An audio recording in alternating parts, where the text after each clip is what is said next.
In this video, I'm gonna teach you how to connect Sony WH-1000XM4s to MacBook. It's a very easy process, so make sure to follow along. This specific model of Sony headphones, much like the other ones, can be connected to your MacBook over Bluetooth. So to start, make sure that Bluetooth is enabled. You will be able to connect them wirelessly. So go over to the Bluetooth settings inside of System Preferences and double check to see if it is turned on. Once you enable Bluetooth, you can move on to put your headphones into pairing mode. This is going to be done by turning them off, so press the power button once, and once they are powered off, press and hold the power button for about 7 seconds. You will see that they are in pairing mode when the blue LED indicator starts blinking rapidly. With this done, if you look under the list of available devices on the Bluetooth settings, you will be able to find the Sony WH-1000XM4s. So select them, and as soon as this is done, give it a few seconds and the connection will be established. The blue indicator should remain stable,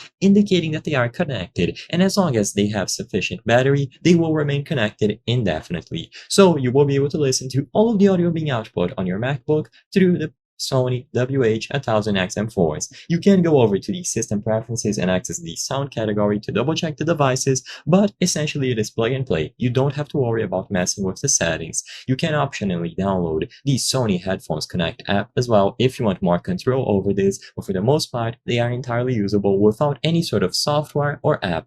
And like I said, if it doesn't work right away, check the battery. They have to be sufficiently charged for them to properly connect, and you can easily charge them with the provided USB cable. Just plug them into any suitable power source and let them sit there for a while. I hope I was able to help you on how to connect Sony WH-1000XM4 to your MacBook. If this video helped you, please be sure to leave a like and subscribe for more very easy tips. Thank you for watching.